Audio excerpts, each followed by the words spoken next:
Municipal ఎన్నికల నగార మోగడంతో నిర్మల్ రాజకీయాలు రసవత్తరంగా మారాయా? నిర్మల్ పురపూరులో హస్తం కమలం మధ్య నువ్వా నేనా అన్నట్లు టాప్ ఫైట్ ఉండనుందా?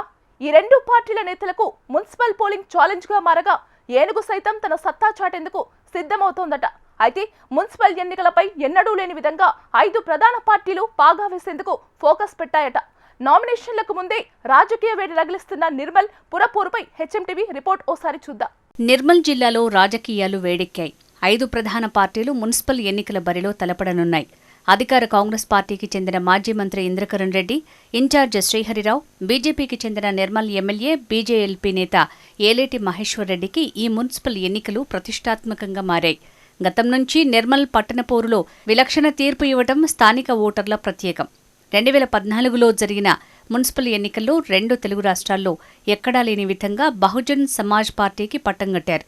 అప్పుడు 36 వార్డులుండగా 18 వార్డుల్లో బీఎస్పీ కౌన్సిలర్లు విజయం సాధించారు. మాజీ మంత్రి అల్లోల ఇంద్రకరణ్ రెడ్డి ప్రధాన అనుచరుడిగా ఉన్న అప్పల గణేష్ మున్సిపల్ చైర్మన్గా ఏనుగు గుర్తుపై గెలిచి అప్పట్లో రికార్డు సృష్టించారు. అదేవిధంగా 2014 అసెంబ్లీలో సైతం అల్లోల ఇంద్రకరణ్ రెడ్డి ప్రధాన పార్టీల నుంచి అసెంబ్లీ టికెట్ ఆశించి అనంతరం బీఎస్పీ టికెట్పై ఎమ్మెల్యేగా పోటీ చేసి ఘన విజయం సాధించారు. అనంతరం జరిగిన నాటకీయ పరిణామాల్లో అప్పల గణేష్ను కలిసి ఐక్యరెడ్డి అధికార కారు పార్టీలోకి జంప్ అయ్యారు. నిర్మల్లో ప్రస్తుతం హస్తం పార్టీకి చెందిన ఇంద్రకరణ్ రెడ్డి, బీజేఎల్పీ నేత ఏలేటి మహేశ్వర్ రెడ్డి ఇద్దరు రాజకీయ బద్ధశత్రువులుగా ఉన్నారు. వీరిద్దరి మధ్య పచ్చగడ్డి సైతం భగ్గుమనే పరిస్థితి. పురపోరులో తమ పార్టీ విజయం సాధించి సత్తా చాటాలని ఇప్పటికే వ్యూహాలు రచిస్తుండగా బహుజన్ సమాజ్ పార్టీ సైతం పోటీ చేసే దిశగా పలువురు నేతలు ప్రయత్నాలు ముమ్మరం చేస్తున్నారట. ఎలాగూ ఏనుగు గుర్తు ఇక్కడి ఓటర్లకు సుపరిచితమే. దీంతో యూపీ కేంద్రంగా పనిచేస్తున్న బీఎస్పీని సైతం మరోసారి ఆదరిస్తారనే ధీమా పలువురు నేతల్లో కనిపిస్తోంది. ఇందులో భాగంగా బీఎస్పీ జాతీయ, రాష్ట్ర నాయకత్వంతో కూడా స్థానిక నేతలు చర్చలు జరుపుతున్నట్లు ప్రచారం సాగుతోంది. అదేవిధంగా బీఆర్ఎస్, మజ్లిస్ పార్టీ సైతం నిర్మల్ మున్సిపల్ పోరుపై స్పెషల్ ఫోకస్ పెట్టాయి.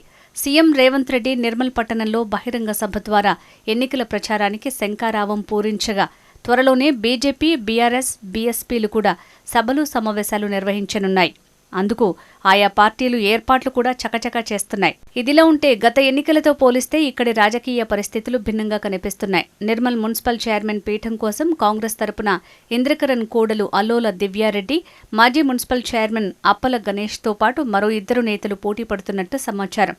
బీజేపీ నుంచి ఓ కీలక నేత బంధువు పోటీ చేసేందుకు ఆసక్తి చూపుతున్నట్టు గుసగుసలు వినిపిస్తున్నాయి. నిర్మల్ మున్సిపాలిటీ చైర్మన్ పదవిని బీసీ జనరల్ కేటగిరీకి కేటాయించారు. మొత్తం 42 వార్డులకు సంబంధించి ఎస్టీ, ఎస్సీ, బీసీ జనరల్ కేటగిరీల్లో మహిళల రిజర్వేషన్లను జిల్లా కలెక్టర్ సమక్షంలో లాటరీ పద్ధతిలో ఖరారు చేశారు. అయితే తెలంగాణలో కాంగ్రెస్ పార్టీ అధికారంలో ఉన్న ఇక్కడి ఎమ్మెల్యే ఏలేటి బీజేపీకి చెందినవాడు కావడంతో ఓటర్లు ఏ వైపుకు మొగ్గు చూపుతారో అన్నది $1 మిలియన్ ప్రశ్నగా మారింది. ఈ 2 పార్టీలను కాదని కొత్త పార్టీకి చైర్మన్ కుర్చీ కట్టబెడతారా అనే చర్చ కూడా జోరందుకుంది.